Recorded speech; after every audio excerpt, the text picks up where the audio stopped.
এমন একটা মেয়ে খুঁজে বাইর করেন যার বাবা আপনার কাছে কিছু এক্সপেক্ট করে না। তবে মনে রাখবেন, আল্লাহ রাসূল লোহার আংটির বিনিময়ে বিয়ে দিতে চাইছেন, তাও ছিল না ওই সাহাবীর, তারপরেও কিন্তু বিয়ে হয়েছে। বিয়েও করবেন ওরকম মেয়ে যে সেটা বুঝবে। সেদিন পয়লা দিনে এসে বলে আমার আমার ড্রেসিং টেবিল কই, আমার আলনা কই, আমার এটা কই, ওটা কই, তাহলে আপনি মারা গেছেন। ইস, এই জিনিসটা আমি দোয়া করি রীতিমতো আল্লাহর কাছে। আপনাদের অবস্থা তো কেমন এক ধরনের খারাপ, আর মেয়েদের অবস্থা কিন্তু অন্য ধরনের খারাপ। আমি বিয়ে করতে আগ্রহী, মাশাআল্লাহ, আমার জমানো কোনো অর্থ নেই, মাসিক আয় একদম স্বল্প। পিতাকে বললাম কিন্তু রাজি হচ্ছে না। এখন আমার করণীয় কি? বিয়ে করে ফেলান। করণীয় হচ্ছে বিয়ে করে ফেলান। কারণ একজন ছেলের বিয়ের ব্যাপারে পিতার পিতার পাইলে ভালো, দোয়া পাইলে মা বাপ সবাইকে নিয়ে করতে পারলে ভালো। কিন্তু উনি যদি একটা কবিরা গুনাহে লিপ্ত হন এটার জন্য, তাহলে সেই কবিরা গুনাহে লিপ্ত হচ্ছে, বিয়ে করে ফেলেন, লোহার আংটি দিয়ে করে ফেলেন, নিজের লেভেল নামায় ফেলেন।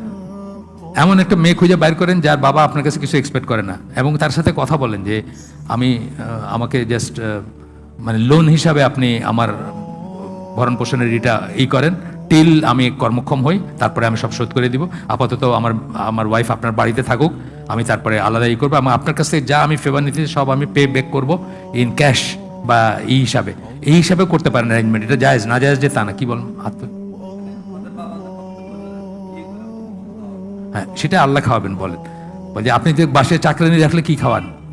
আমি তো বলছি, আমার একটা বইতে বলছি না যে আপনার বাসায় চাকরানি রাখলে একটা প্লেট পড়ে না? আমাদের বাসায় 2টা মহিলা খায়, খাওয়ার কোনো কন্ট্রাক্ট নাই, কিন্তু তারা কাজকাম করে, রান্না করে, অটোমেটিক্যালি রান্নার পরে খায় যায়। তা আপনার নাইলে আরেকটা মহিলা খাবে।